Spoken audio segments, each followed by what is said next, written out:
Hi everyone, so Path of Exile 0.3 has been out for a little bit more than a week now. I've been blasting non-stop all day, every day. I have a level 96 Mercenary and a level 91 Lich in SSF. So that has been quite a lot of fun so far, and I think overall the changes that GG has done to the game are extremely positive. But I have a bit of a list of good and bad stuff here that I want to talk about and give my input, both for feedback for the devs and just my thoughts on the game and where I think this will progress and maybe wish it will go, basically. Let me know what your thoughts are as well. If you agree or disagree with some stuff, you can leave it down in the comments. So let's start with the good stuff here. So overall, they have put a lot of stuff into this patch. There's like, Act 4, interludes, the cruel removal difficulty, and so on. Really cool stuff. I think that the campaign in general is very well designed, and they just kind of keep going with making badass stuff here. So that's amazing. Personally, I didn't really mind the previous cruel system. This is something that I'm very used to from, back in the D2 days, for example, and so on. But it's nice that they are already working on trying to get rid of it and, giving us this. But yeah, let's talk about the game updates. The gem system. So now we can use support gems as many times as you want. So everyone is a gemling legionnaire now, basically.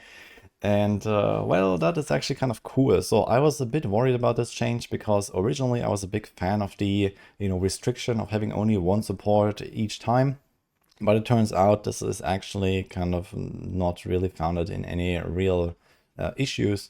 So now that we can use any gem as often as we want, it actually works out just fine. So I have made these setups now, and some of those skills that I use actually do have copies of the same supports, and you can more easily have multiple skills that deal damage in your build now, and so on. So this actually was really good, but you can't use the same skill multiple times anymore. So for example, back in the day in 0.1, I was playing Ranger and I had like 4 times barrage on my bar and stuff like that, which is now not possible anymore.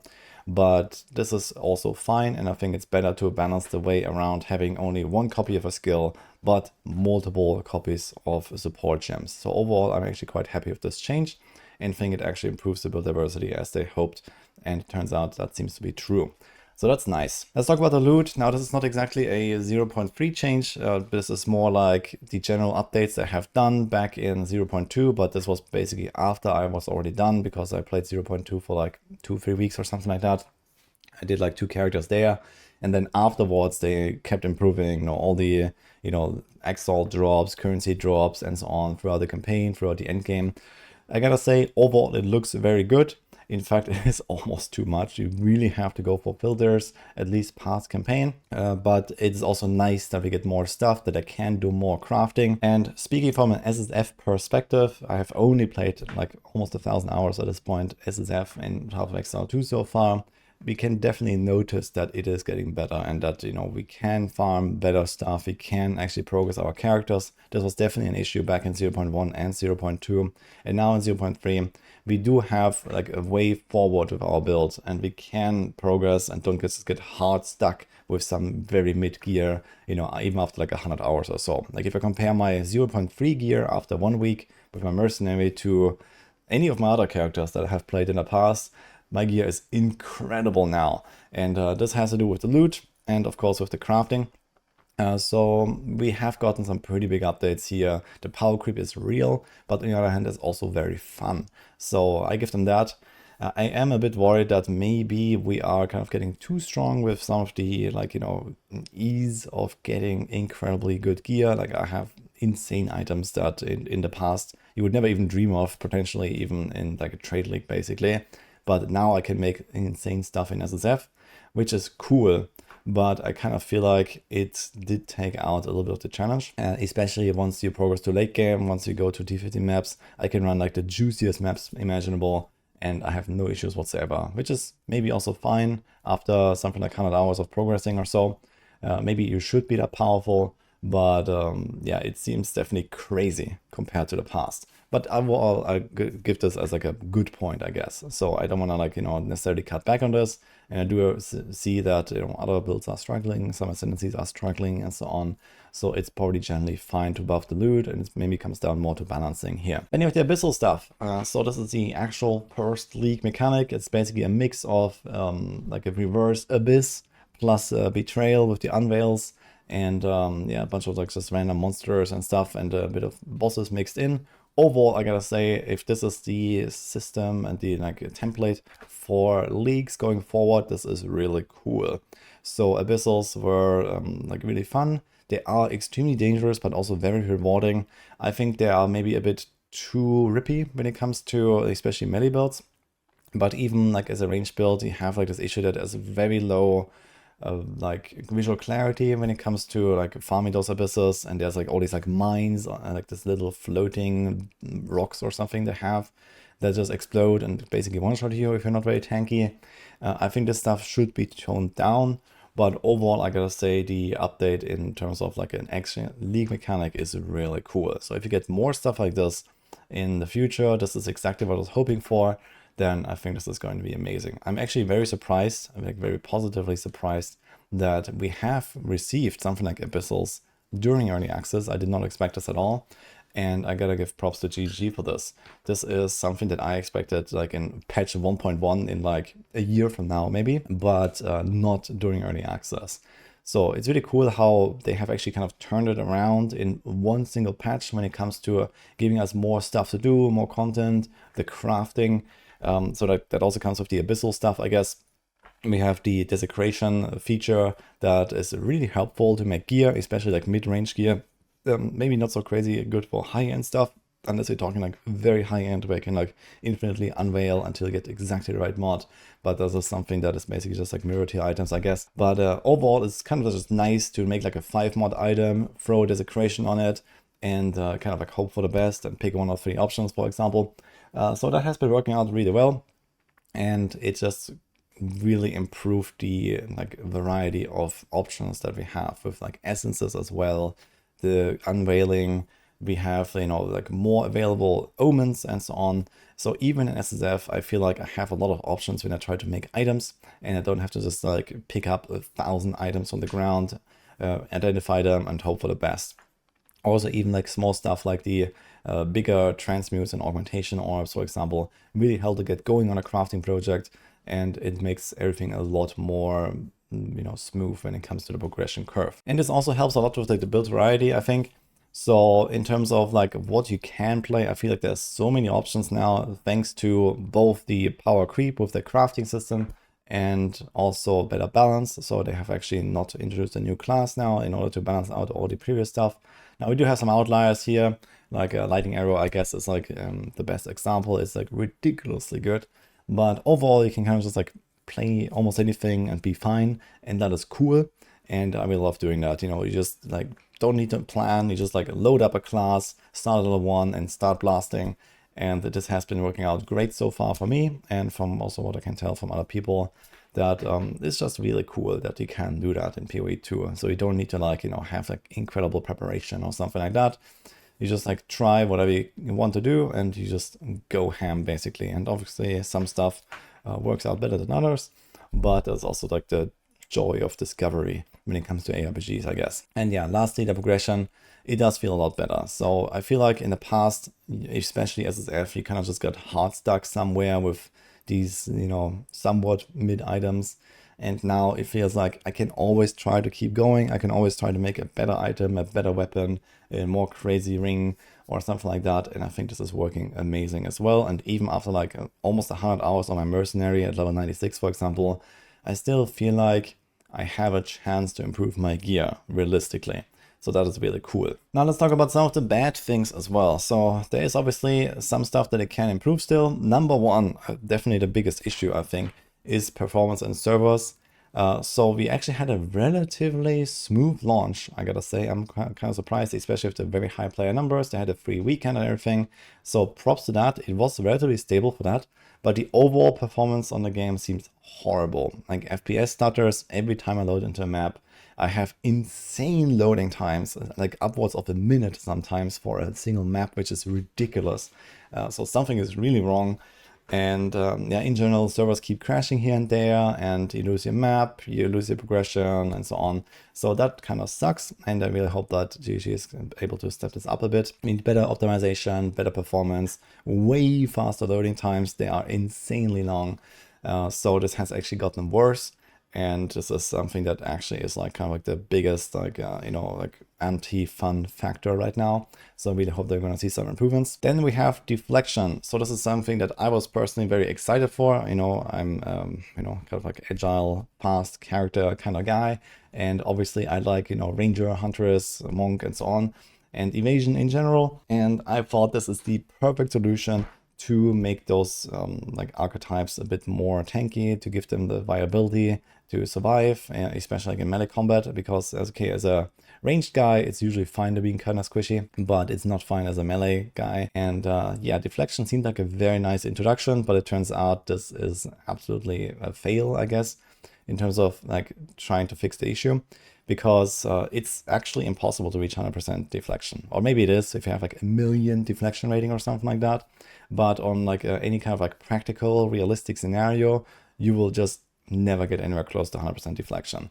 So they said that it's possible and to get 100%. And in fact, I made my entire league starter based on that assumption that I can get 100% deflection. I went full evasion. I said, okay, I'm going to try this. I'll see how it goes. And I never went above like 60%. And that was with like heavy investment, basically.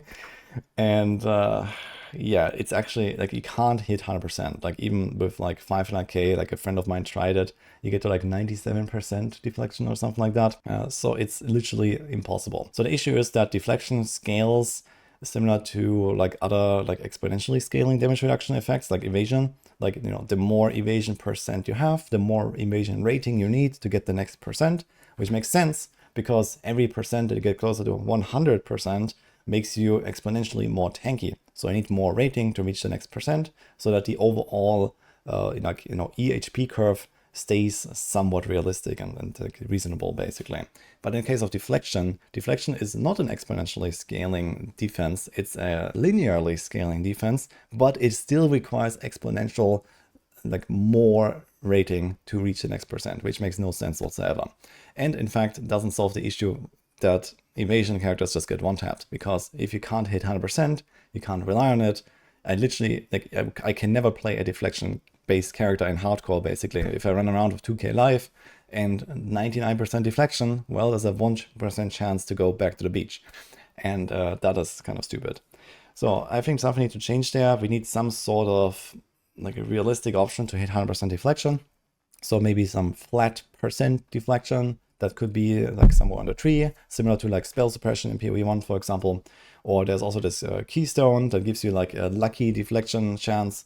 Maybe that could be changed to something like a flat plus 30% deflection or something like that, so that you reach like a certain very high number for evasion-based characters. Let's say you reach 70% with your gear, and then you get a flat 30 added to close the gap to 100.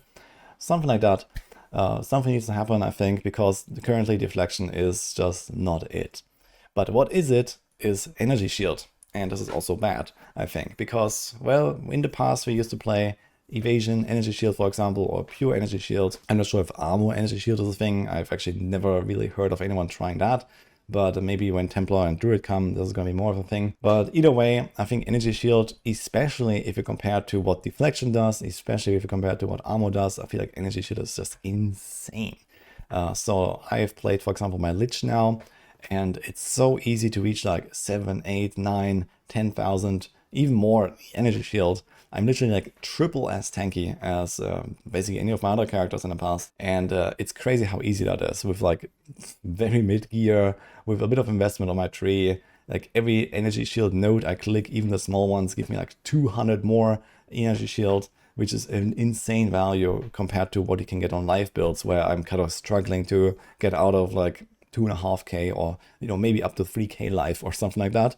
I just take a node and I get like boom plus 200 on an energy shield build, for example. And with better gear, this would be like 400 or 500 or something like that per node, which is insane.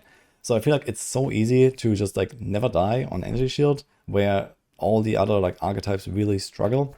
And I would really like to see a bit of a change, not necessarily like a giga nerf to energy shield, but it just seems like so far ahead of the other defenses, because you don't really need the other defenses very much when you have a lot of energy shield. You can dodge stuff with your roll, and you get protected against all the big one-shots, all the big surprises, all the big stuff that, you know, you didn't really see. I talked about the abyssals, for example, with like their mines that are floating around. You just walk through them with energy shield, it doesn't matter. And on all the other builds, you basically get one tap when you walk into them accidentally. So I think that is definitely like a massive gap here that should be closed. Let's talk about Lightning Arrow a little bit. So Lightning Arrow obviously is like the most popular build in the league, it seems. It does seem a bit crazy though, with like, you know, how little investment you need in order to just destroy everything.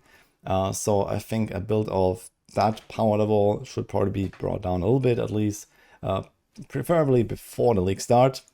I don't think this is necessarily such a big Deadeye problem as it is just like a Lightning Arrow / Lightning Rod problem. I guess this combo is maybe just busted because you can do the same thing on other ascendancies and you are generally going to be fine anyway. So yeah, everyone was just like, oh, Deadeye is insane and so on, and it is a pretty strong ascendancy, but I don't think that's really the issue here. So I would like to see some of these outliers get adjusted, maybe not necessarily post-league launch, but this is definitely something that seems to have slipped through. And I think just as a general guideline, this is probably too much with, you know, people just like waltzing even through the campaign with no twink gear and they never even see a boss mechanic. So that's a bit much, I gotta say. So this would be good if that was maybe tuned a little bit better. Then we have target farming. Well, speaking from SSF again, obviously we need target farming in the game as much as possible in order to get the stuff that you care about. And to this day, after, well, nearly 1,000 hours over the 3 leagues that we had so far, there are many items that I have never seen once. And that is okay, you know, I don't expect to find a mirror or like a headhunter and these like T0 uniques necessarily in that amount of hours. That is okay. But there is other stuff that I think should be much more readily available, or at the very least, you know, give me a path to get them. So what I'm talking about is, for example, certain essences. I think essences are so hard to get. I have like 0, 1, 1, and 2 of the corrupted essences at this point, after like over 100 hours in this league. Fully spec'd into essences the entire time, corrupting at least half of them, I guess. Every time I see like a real option, I corrupt it. And I have like, you know, one of those essences that maybe gives me like this, you know, 100% extra socketed gems effect, for example, on my boots or so. So this stuff is just so incredibly rare. And if I want to do some sort of like higher end crafting projects, like many people are doing right now with their boots and their gloves, with the sockets and so on, I can't do that. I have literally one shot that is almost guaranteed ending in disaster when I actually use it.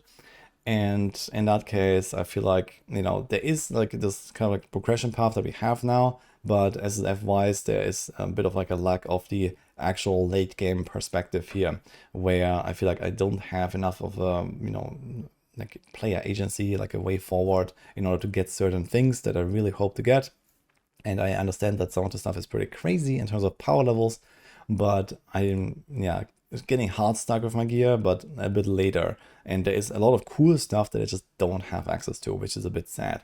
So I hope that with like, for example, more investment from the passive tree or like the Atlas passive tree, this would be solved a little bit and we could get, you know, more options to farm specific things. And kind of related to that is also what we actually socket into those items. So like these like special runes that you can get and talismans and so on. If I ever want to socket any of these kind of things, let's say I actually get those essences and I do craft my big boots, I have never found a plus 5% movement speed rune that I can socket. I've never found these like 8% attack speed runes that I can socket in my gloves. These things literally do not exist. And there's also no way to like spec into anything to target farm them or something like that. I have like, I know, a handful of those and there's like 20 different types or something like that. And I don't even have the right ones, basically, after like 100 hours. So even if I ever make that kind of item, potentially with like a crazy crafting outcome or something like that, I can't even use it until I get those runes, which I just never find. So we definitely have a bit of a gap here when it comes to like sort of self-found, I guess. And I'm not sure how this is in Trade Elite exactly. I also imagine the stuff is pretty expensive and pretty rare there. And many people will not actually have the opportunity to ever use some of those things and, you know, some of those runes and crafting features, which is a bit sad, I think. So this should probably be made a bit more available.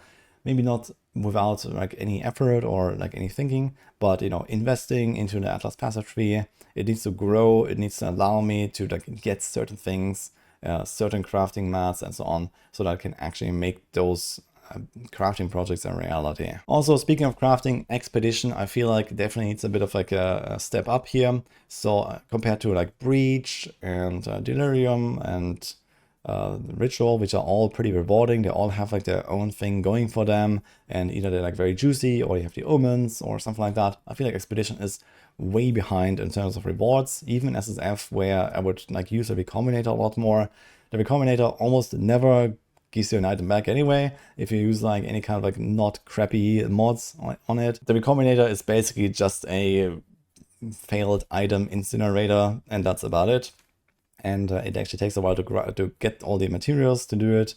And then, yeah, you have like a 5% chance or 2% chance or something like that to maybe get some like 2 or 3 mod item back that you still have to slam and hope for the best again.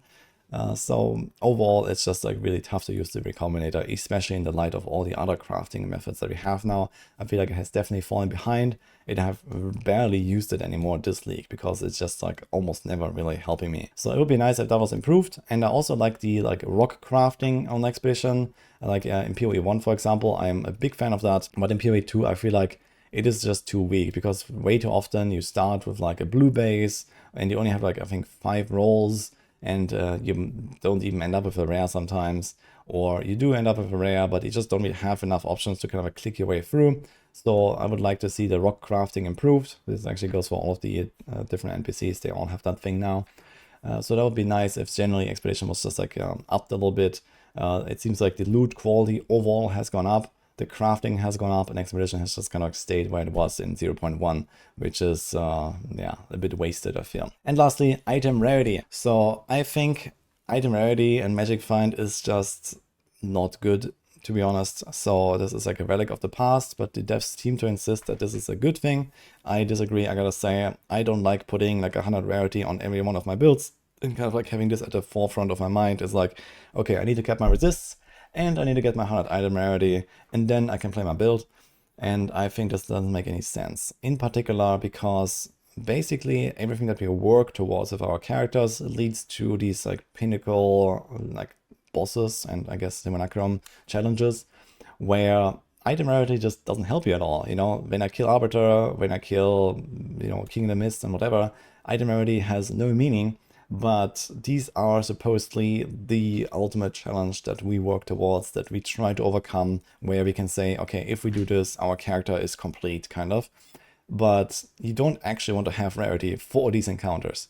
Now, I'm not saying that they should make rarity work on King of the Mists.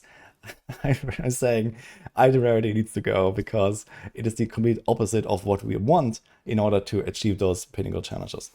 So I think it's just kind of stupid to have. And this is just like my petition here to get rid of it. I do understand it makes sense for like, you know, the general endgame loop and the mapping and all that kind of stuff. But I think that the item rarity, like extra loot that we get basically as like the, let's say, expected like endgame loop reward progression, I think that should just be more baked into the difficulty of the maps, allow us to make maps even harder, for example, allow us to make them even juicier, but then, you know, remove item rarity from the gear, make us, force us to be more powerful in order to get those rewards, basically. So, you know, all the rarity stats that we have on our gear could be replaced with something that gives us power, and then deal with that harder content, for example. So this is what I would prefer here, so that we make the strongest character possible, so that we don't have this weird gap between, okay, there's mapping content where we want rarity and there's pinnacle content where we don't want rarity.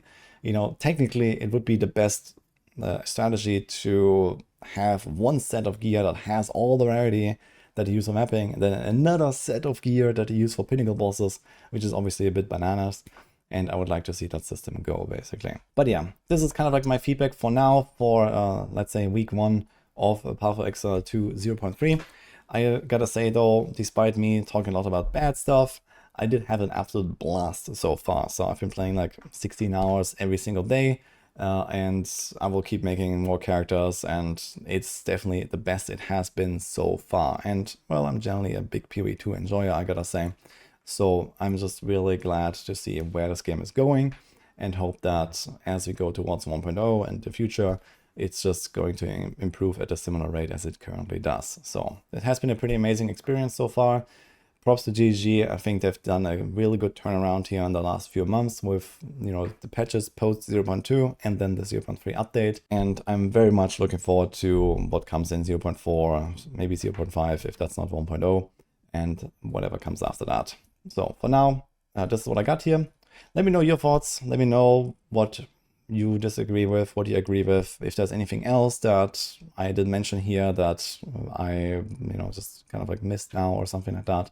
So I'd be quite curious to hear some thoughts, and maybe I can also, you know, bring up some stuff. Maybe get another interview at some point, or, you know, have a chance to talk to the devs or so, and we'll see what comes out of that. So for now, hope you enjoyed this. Like and subscribe for more, and I'll see you guys next time.